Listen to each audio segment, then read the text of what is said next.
Shakkamaan hojjettuu baankii daldala Itoophiyaa haala suukanneessaan ajjeesee miliqee ture to'atame.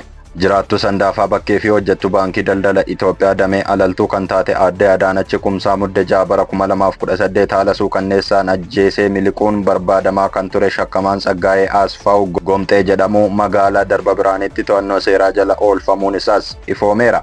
Kan lubbuun ishee darbee aadde Adaanach fi Shakkamaan amma to'atame Tsaggaayee kan jedhame Muddee 6 bara 2018 galgala osoo hoteelaa nyaata nyaatanii wal dhabdee yaadaa gidduu isaaniitti uumameen ishiin dhiistee yommuu baatu Shakkamaan hordofee waliin ba'uun konkolaataa keessa erga ishee galcheen booda naannawaa Goobxaa jedhamee waamamutti shugguxiin ajjeesee dhiisee baduun reenfa ishee bineensaan nyaatamuu mataan qofti argamuu danda'u galmeen qorannoo poolisii ni agarsiisa. Shakkamaan shugguxii fi konkolaataa yakkaa suukanneessaa ittiin raawwate magaalaa alaltuutti gatee baduun guyyaa yakkichi raawwatame poolisiin dursee bakkicha ga'ee raagaa dhiigaa fi shugguxii yakki ittiin raawwatame akka odeeffannootti fayyadamuun shakkamaa dhuunfaa kana to'achuuf hordoffii taasisaa tureera. Poolisiin federaalaa tajaajila tikaa fi odeeffannoo nageenya biyyaalessaa fi qaamolee nageenyaa biroo akkasumas bulchiinsa magaalaa Sandaafaa Bakkee waliin ta'uun qindoominaan hordoffii cimaa taasiseen kamaa waraqaa eenyummaa garaagaraa baafachuun Darba Biraan, Kamisee, Shawaa Roobiitii fi Axaayee keessa nama nagaa fakkaate osoo socho'uu to'annoo seeraa jala oolchuun danda'ameera.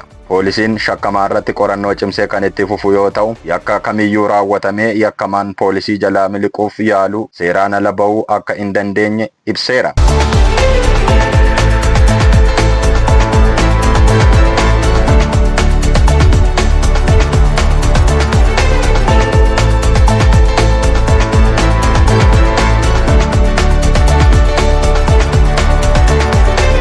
Komishiniin poolisii federaalaa Itoophiyaa jechuun aadde Barakat Warquu Adaraa fi Geetaachoo Mamoonyee fi Yirqaal Yaasawuu fi Abbush Ayyalee jedhaman yakka malaammaltummaa hammaataa ta'een akka barbaadamaa jiranis beeksiseera. Poolisiin raagaa baaseen eenyummaa fi suura namoota yakka kanaan shakkamanii har'a ifa taasiseera. Namoonni suuraan isaanii adda bahee dhiyaate kunis qabeenya biyyaa fi uummataa irratti miidhaa guddaa geessisuun malaammaltummaa hammaataa raawwachuun kan barbaadaman ta'uu ibseera. Kanaafuu poolisiin federaalaa uummanni waa'ee shakkamtoota kanaa raagaa qabdan kamiyyuu akka beeksistan waamicha dhiyeesseera. Poolisiin raagaa kana kan baases itti aanaa daayireektara abbaa taayitaa boba'aa fi Enerjii Itoophiyaa fi daayireektara olaanaa dhaabbata dhiyeessii boba'aa Itoophiyaa dabalatee namoota 13 hanqina boba'aa gabaa irratti akka uumamu taasisan irratti himannaan banamuu isaa hordofeeti. Himannaa kana kan irratti banames obbo Dhibbarraa Fufaa, obbo Shumalam Biraan, obbo Istifaanos Geetinnat, obbo Yaaliq